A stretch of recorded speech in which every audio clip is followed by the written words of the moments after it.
Hi ಎಲ್ಲರಿಗೂ ನಮಸ್ಕಾರ. Welcome back to my channel. ನಾನು ಇವತ್ತಿನ ವಿಡಿಯೋದಲ್ಲಿ ಮೀನು ಸಾಂಬಾರು ಮಾಡ್ತಾಯಿದ್ದೀನಿ. ಮೀನು ಸಾಂಬಾರು ಅಥವಾ ಮೀನು ಹುಳಿ ಅಂತ ಕರಿತೀವಿ. ಒಬ್ಬೊಬ್ಬರು ಒಂದೊಂದು ರೀತಿ ಮಾಡ್ತಾರೆ ಮೀನು ಸಾಂಬಾರನ್ನ. ನಮ್ಮ ಮನೆಯಲ್ಲಿ ಮೀನು ಸಾಂಬಾರು ಯಾವ ರೀತಿ ಮಾಡೋದು ಅಂತ ತೋರಿಸ್ತಾ ಇದ್ದೀನಿ. ಬನ್ನಿ ಹೇಗೆ ಮಾಡೋದು ನೋಡೋಣ. ಮೀನು ಹುಳಿಗೋಸ್ಕರ ನಾನಿಲ್ಲಿ 1 kg ಆಗುವಷ್ಟು ಮೀನು ತೊಗೊಂಡಿದ್ದೀನಿ. ಇದನ್ನು ಅಂಗಡಿನಲ್ಲೇ ಕ್ಲೀನ್ ಮಾಡಿಸ್ಕೊಂಡು ಕಟ್ ಮಾಡಿಸ್ಕೊಂಡು ಬಂದಿರೋದು. ಇದನ್ನು ಮೊದಲೇ ಒಂದ್ಸಲ ಚೆನ್ನಾಗಿ ತೊಳೆದ್ಬಿಟ್ಟು ಎರಡನೇ ಸಲ ನಾನು ಉಪ್ಪನ್ನ ಹಾಕಿ ತೊಳ್ಕೊತಾ ಇದ್ದೀನಿ. ಉಪ್ಪು ಹಾಕಿ ಒಂದು 5 ನಿಮಿಷ ನೆನೆಸಿಡಬೇಕು.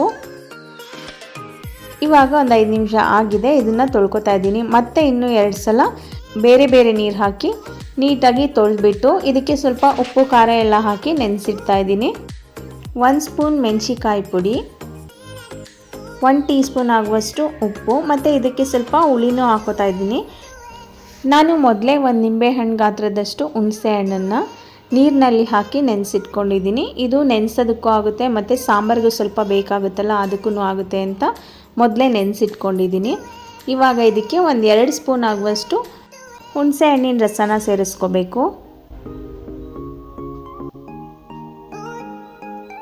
ನಂತರ ಅರ್ಧ ಟೀ ಸ್ಪೂನ್ ಆಗುವಷ್ಟು ಅರಿಶಿನ ಪುಡಿನ ಹಾಕಿ ಮೀನಿಗೆಲ್ಲ ಚೆನ್ನಾಗಿ ಮಿಕ್ಸ್ ಮಾಡಿ ಇಟ್ಕೋಬೇಕು. ಎಲ್ಲ ಮೀನಿಗೂ ನೀಟಾಗಿ ಆಗೋ ರೀತಿ ಈ ರೀತಿ ಒಂದ್ಸಲ ಚೆನ್ನಾಗಿ ಮಿಕ್ಸ್ ಮಾಡ್ಕೊಳ್ಳಿ.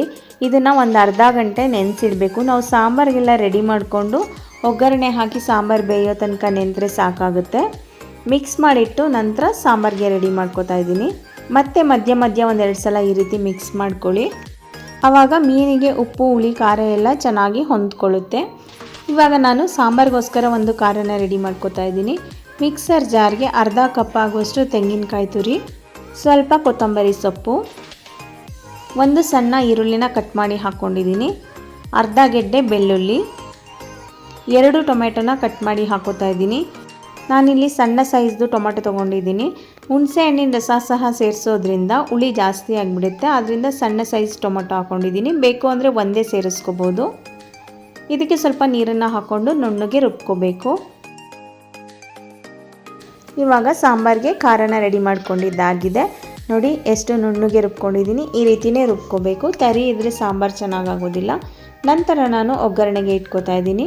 ಒಂದು ಪಾತ್ರೆನ ಬಿಸಿ ಮಾಡೋಕ್ಕಿಟ್ಟು 2 ಸ್ಪೂನ್ ಎಣ್ಣೆನ ಹಾಕ್ಕೊಂಡಿದ್ದೀನಿ. ಎಣ್ಣೆ ಕಾದ ನಂತರ ಸ್ವಲ್ಪ ಈರುಳ್ಳಿನ ಹಾಕ್ಕೋತಾ ಇದ್ದೀನಿ.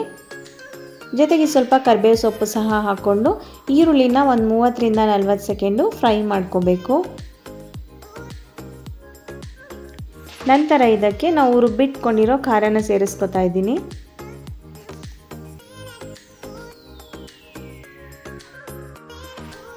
ಖಾರನ ಹಾಕೊಂಡ ನಂತರ ಸಾಂಬಾರು ಪೌಡರ್ ಹಾಕೋತಾ ಇದ್ದೀನಿ. 1.5 ಸ್ಪೂನ್ ಬೇಳೆ ಸಾಂಬಾರು ಪೌಡರ್ನ ಹಾಕ್ಕೊಂಡಿದ್ದೀನಿ. ಇದನ್ನು ಒಂದ್ಸಲ ಎಣ್ಣೆನಲ್ಲೇ ಚೆನ್ನಾಗಿ ಮಿಕ್ಸ್ ಮಾಡ್ಕೋಬೇಕು. 30 ಸೆಕೆಂಡು ಮಿಕ್ಸ್ ಮಾಡಿಕೊಂಡು ನಂತರ ಇದಕ್ಕೆ ನೀರನ್ನು ಸೇರಿಸ್ಕೋತೀನಿ. ಇವಾಗ ಖಾರ ಎಲ್ಲ ಕುದೀತಾ ಇದೆ. ಮಿಕ್ಸರ್ ಜಾರ್ಗೆ ಸ್ವಲ್ಪ ನೀರನ್ನು ಹಾಕ್ಕೊಂಡು ತಿರುಗಿಸಿ ಹಾಕ್ಕೊಂಡಿದ್ದೀನಿ. ಗಟ್ಟಿ ತೆಳು ನೋಡಿ ನೀರನ್ನು ಅಡ್ಜಸ್ಟ್ ಮಾಡಿ ಹಾಕ್ಕೊಳ್ಳಿ. ಇದು ಇನ್ನೂ ಸ್ವಲ್ಪ ಗಟ್ಟಿ ಇದೆ.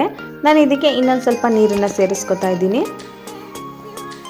ನಂತರ ರುಚಿಗೆ ತಕ್ಕಷ್ಟು ಉಪ್ಪನ್ನ ಸೇರಿಸ್ಕೊಂಡು ಒಂದ್ಸಲ ಚೆನ್ನಾಗಿ ಮಿಕ್ಸ್ ಮಾಡಿ ಮುಚ್ಚಳ ಮುಚ್ಚಿ 5 ನಿಮಿಷ ಖಾರನ ಬೇಯಿಸ್ಕೋಬೇಕು. ಮತ್ತು ಯಾವತ್ತೂ ಮೀನು ಸಾಂಬಾರನ್ನ ಮಾಡೋದಕ್ಕೆ ಪಾತ್ರೆ ಅಗಲ ಇರೋದನ್ನ ತೊಗೋಬೇಕು. ಏಕೆಂದರೆ ಮೀನು ಒಂದ್ರ ಮೇಲೊಂದು ಜಾಸ್ತಿ ಇಟ್ಟಾಗ ಜಾಸ್ತಿ ಬೆಂದು ಕಲಸೋಗ್ಬಿಡುತ್ತೆ. ನಾವು ಈ ರೀತಿ ಅಗಲ ಇರೋ ಪಾತ್ರೆಯಲ್ಲಿ ಸೆಪ್ರೇಟಾಗಿ ಮೀನು ಪೀಸ್ಗಳನ್ನ ಒಂದೊಂದೇ ಹಾಕ್ಕೊಂಡ್ರೆ ಎಲ್ಲ ಒಂದು ಸಮನಾಗಿ ಬೇಯುತ್ತೆ. ಇವಾಗ ಖಾರನ ಒಂದು 5 ನಿಮಿಷ ಬೇಯಿಸ್ಕೊಂಡಿದ್ದೀನಿ. ಖಾರ ಎಲ್ಲ ಚೆನ್ನಾಗಿ ಬೆಂದಿದೆ. ನೀವಿಲ್ಲಿ ನೋಡ್ತಾ ಇರ್ಬೋದು ಎಣ್ಣೆ ಎಲ್ಲ ಮೇಲೆ ಸೆಪ್ರೇಟ್ ಆಗಿದೆ. ಇವಾಗ ಖಾರ ರೆಡಿಯಾಗಿದೆ ಅಂತ ಇದಕ್ಕೆ ನೆನೆಸಿಟ್ಕೊಂಡಿರೋ ಹುಣಸೆ ಹುಳಿನ ಸೇರಿಸ್ಕೊಂಡು ಮಿಕ್ಸ್ ಮಾಡ್ಕೋತಾ ಇದ್ದೀನಿ. ಹುಣಸೆ ಹುಳಿ ಹಾಕಿದ ನಂತರ ಇದು ಸ್ವಲ್ಪ ಕುದಿಯೋದಕ್ಕೆ ಬಿಡಬೇಕು. ಇವಾಗ ಸಾಂಬಾರು ಕುದೀತಾ ಇದೆ. ಇದಕ್ಕೆ ಮೀನುಗಳನ್ನ ಹಾಕ್ಕೋಬೇಕು. ಇವಾಗ ಒಂದೊಂದೇ ಮೀನು ಪೀಸ್ಗಳನ್ನ ತೆಗೆದು ಸಾಂಬಾರಿನಲ್ಲಿ ಸೇರಿಸ್ಕೋತಾ ಇದ್ದೀನಿ.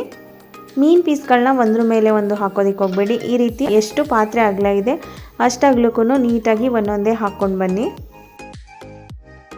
ಮೀನನ್ನು ಸಾಂಬಾರಿನಲ್ಲಿ ಸೇರಿಸ್ಕೊಂಡ ನಂತರ 1 ಸ್ಪೂನಿಂದ ಈ ರೀತಿ ಸಾಂಬಾರು ಒಳಗಡೆ ಮೀನು ಪೀಸ್ಗಳೆಲ್ಲ ನೀಟಾಗಿ ಮುಳುಗಿರಬೇಕು. ಆ ರೀತಿ ಮಿಕ್ಸ್ ಮಾಡಿಕೊಂಡು ಮುಚ್ಚಳನ ಮುಚ್ಚಿ 5 ನಿಮಿಷ ಸಣ್ಣ ಉರಿನಲ್ಲೇ ಬೇಯಿಸ್ಕೋಬೇಕು. ಇವಾಗ 5 ನಿಮಿಷ ಆಗಿದೆ. ಮೀನು ಸಾಂಬಾರು ಪರ್ಫೆಕ್ಟಾಗಿ ರೆಡಿಯಾಗಿದೆ.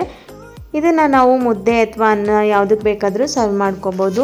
ನೀವು ನಿಮ್ಮ ಮನೆಯಲ್ಲಿ ಒಂದ್ಸಲ ಇದೇ ರೀತಿ ಮೀನು ಸಾಂಬಾರನ್ನ ಟ್ರೈ ಮಾಡಿ, ಸಖತ್ ಟೇಸ್ಟಿಯಾಗಿ ಬರುತ್ತೆ.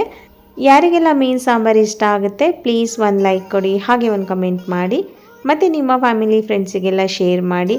ಹಾಗೆ ನೀವಿನ್ನೂ ನಮ್ಮ ಚಾನಲ್ಗೆ ಸಬ್ಸ್ಕ್ರೈಬ್ ಆಗಿಲ್ಲ ಅಂದರೆ ದಯವಿಟ್ಟು ಸಬ್ಸ್ಕ್ರೈಬ್ ಮಾಡ್ಕೊಳ್ಳಿ. Thank you.